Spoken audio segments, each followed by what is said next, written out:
Sounds of the Week on iRadio. Nina buga tabanin shididin fi magata tumra.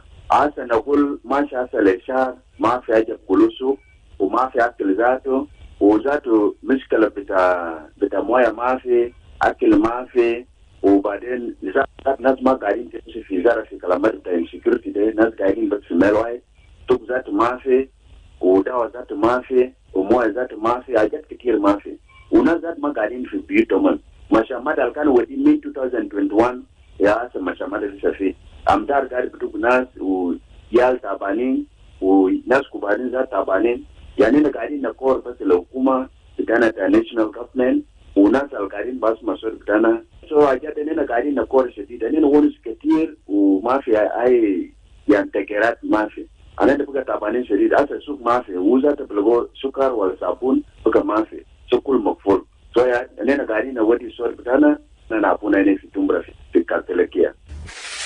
Sounds of the Week on iRadio, your eye on South Sudan.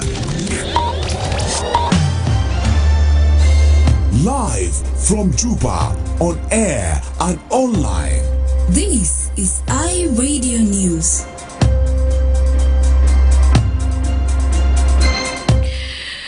Hello, good afternoon. This is iRadio News. First, here are the headlines.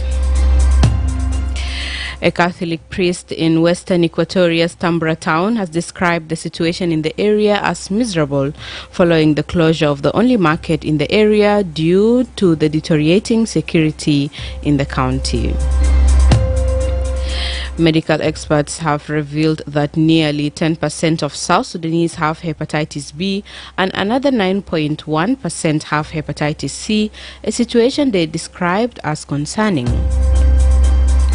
And some civil servants are calling on the government to fulfill its commitment to the timely payment of salaries. These stories and more coming to you in this news bulletin with me, Baria Johnson, and now the news in detail.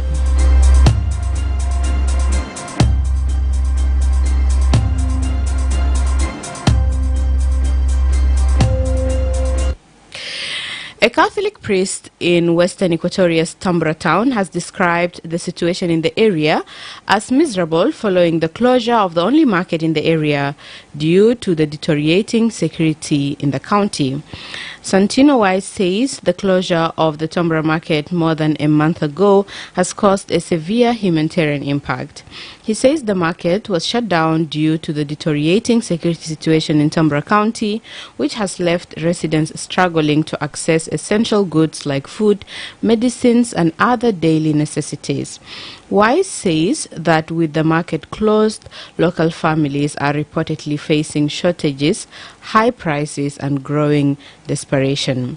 The clergy called for an urgent need for restoration of peace and security, as well as humanitarian assistance to support those trapped in the worsening crisis.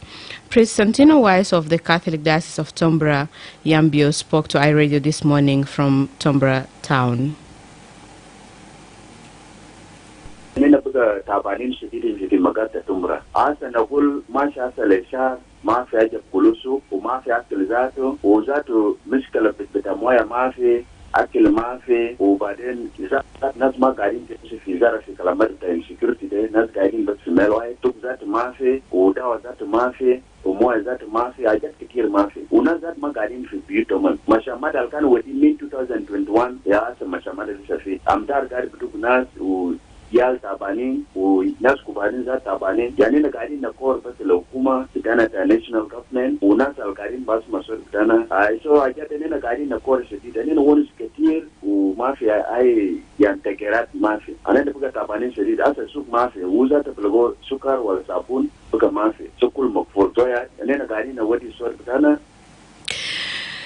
Tambra town has been experiencing severe insecurity characterized by intercommunal violence, displacement, and targeted killings. This has led to a humanitarian crisis, with many residents displaced to neighboring areas or even neighboring Central African Republic. The violence, often between the Balanda and Azande communities, has been linked to political and elite rivalries. Medical experts have revealed that nearly 10% of South Sudanese have hepatitis B and another 9.1% have hepatitis C, a situation they describe as concerning. This comes as South Sudan joins the rest of the world in marking World Hepatitis Day, observed every year on July 28th. This year's theme, "If I Die, Let's Break It Down," calls for the elimination of hepatitis by 2030 through public awareness, testing, vaccination, and efforts to end stigma. According to Mathiok Anthony, Executive Director of Friends of Humanity, hepatitis often goes undetected in its early stages because symptoms are similar to common illnesses. He said many people remain unaware they are infected until the disease reaches a more severe stage.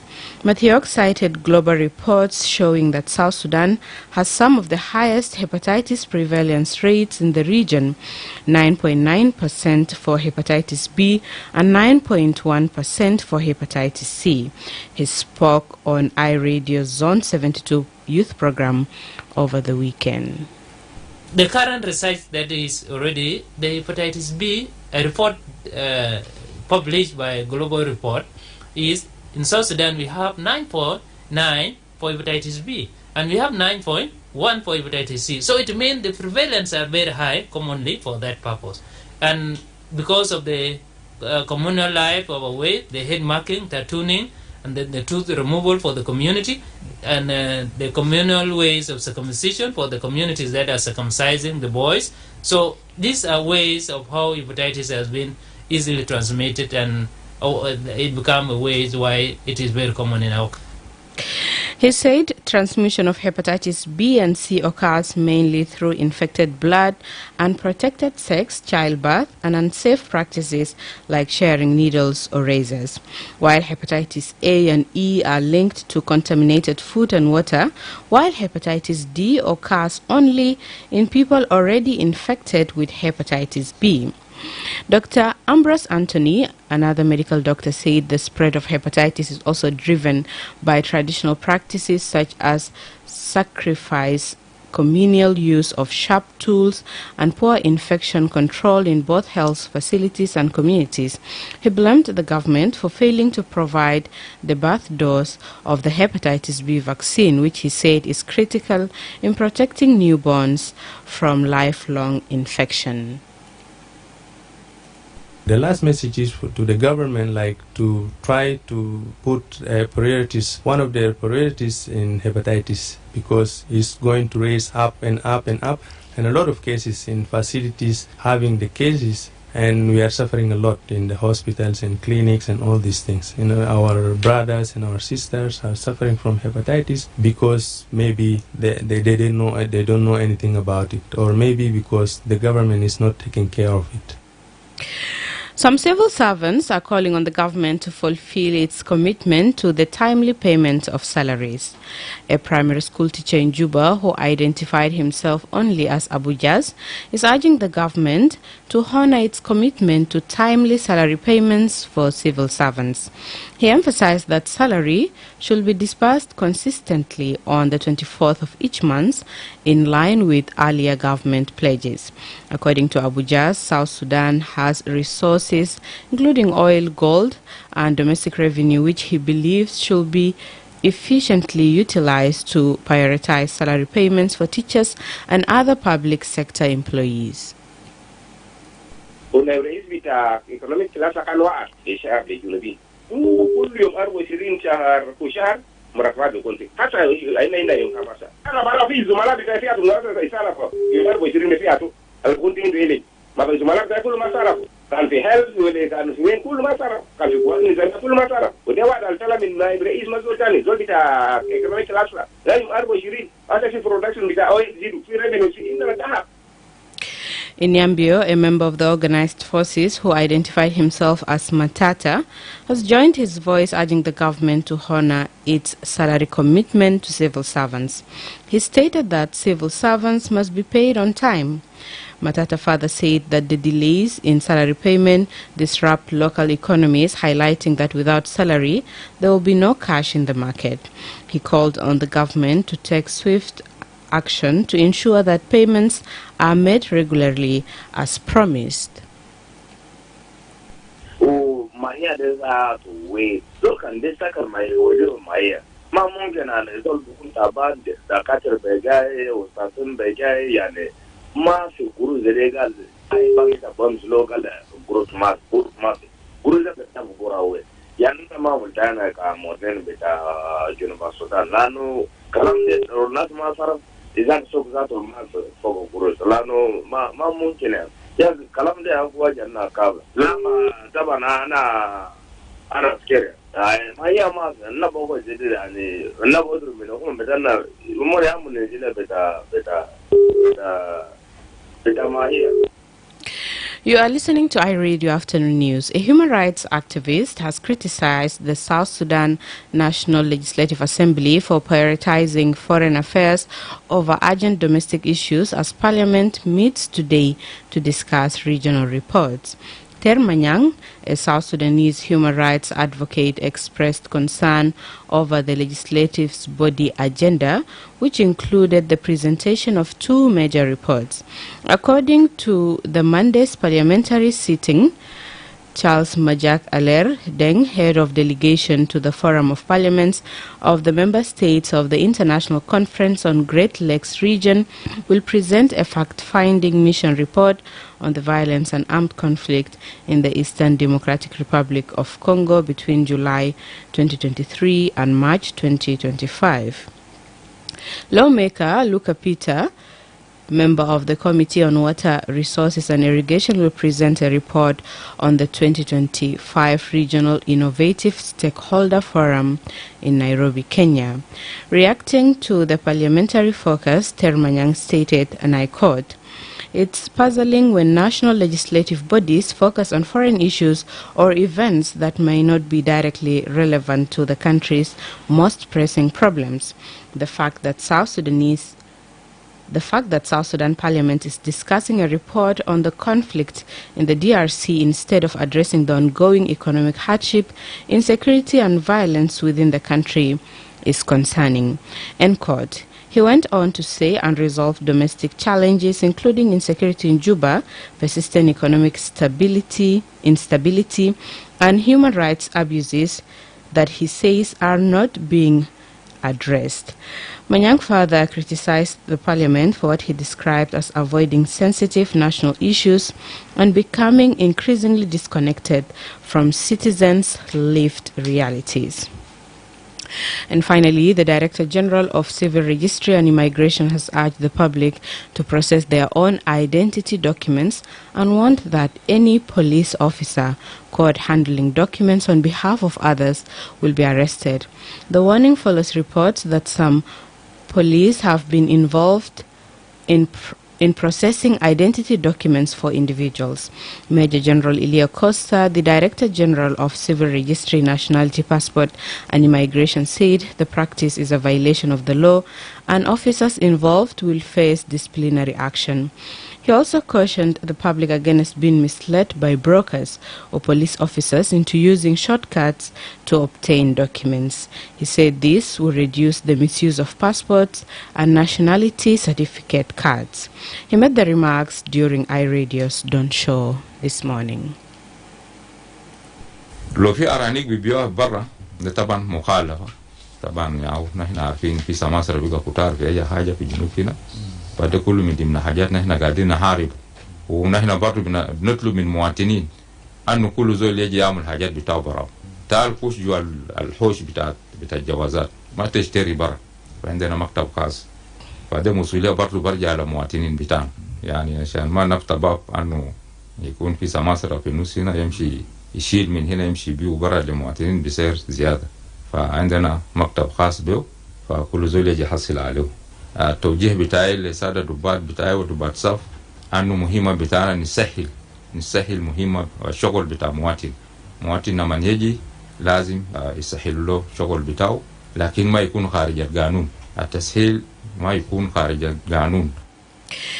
You are listening to iRadio News, and for the regional and international news, we are joined by my colleague Madrama James. Thanks, my colleague Baria Johnson. Let's have a look at some of the stories making headlines around the globe. More than 40 people were killed in an attack by an Islamic State affiliate in Northeastern Democratic Republic of Congo, the UN and the military say. Most of them were worshippers taking part in a night vigil at a church in the town of Kamanda when they were attacked by Allied Democratic Forces ADF fighters. 9 of those killed were children, as the UN peacekeeping mission said. Nearby shops and businesses were looted and set on fire. The ADF emerged in Uganda in the 1990s, accusing the government there of persecuting Muslims, but is now based over the border in Democratic Republic of Congo, where it regularly attacks civilians of all religions, as well as in Uganda. Elsewhere, Cameroon's opposition leader Maurice Kamto has been excluded from the list of candidates in the 12 October presidential election. Only 13 of the 82 names submitted to the country's electoral body election were accepted. Kamto came second in the 2018 elections amid allegation of fraud. He has not yet commented on the decision. President Paul Biya, 92, the world's oldest president, was included on the list and will seek an 8th term in office. And finally, US President Donald Trump is due to meet UK Prime Minister Keir Starmer in Austria, hours after announcing a new US-EU trade deal. Trump and EU Commission President Ursula von der Leyen announced the agreement on Sunday evening after meeting in Canterbury. The deal, which see a blanket tariff of 15% on most EU goods imported to the US, will kick off on Friday and means that the EU will avoid Trump's threatened 30% tariff. Those are some of the stories making headlines around the globe, and back to you, my colleague Baria Johnson. Thank you, Madrama James. Up next, sports news with Emmanuel Joseph Akile. England beat Spain in a dramatic penalty shootout to win Euro 2025. The Arsenal forward Kelly once again came off the bench to make an impact for England, having assisted Alicia Russo's equalizer to force extra time. Kelly then scored the winning penalty as her side beat world champions Spain 3-1 in the shootout to retain the title they won in 2022. Meanwhile, England striker Michelle has been named as Euro 2025's Young Player of the tournament. Al Nassr have agreed a deal worth up to €43.7 million for Chelsea forward Joao Felix. The 25-year-old has been given permission to travel to Riyadh for the medical to complete the move. Felix will link up with fellow Portugal international Cristiano Ronaldo at the Saudi Pro League after they saw off interest from his former club Benfica. Chelsea earned the €45 million they paid Atletico Madrid for Felix last summer, having also sent the attacker out on loan to AC Milan for 6 months in January for a €5 million loan fee. And finally, Britain's Emma Raducanu has been beaten 6-4, 6-3 by Russia's Anna in the semi-finals of the Washington Open. The 22-year-old, whose run in the United States has ensured she will regain her British #1 spot from Katie Boulter, served the champions early on, but could not convert any of her 4 breakpoint opportunities. Anna ran 2 places below Raducanu at 48th in the world, capitalized with a break in the 9th game on her way to clinching the first set. That's all from the world of sport. This is iRadio News, and to end this bulletin, here's a recap of the headlines.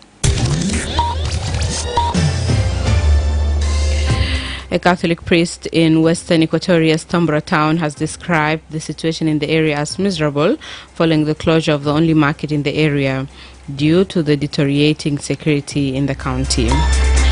Medical experts have revealed that nearly 10% of South Sudanese have hepatitis B and another 9.1% have hepatitis C, a situation they describe as concerning.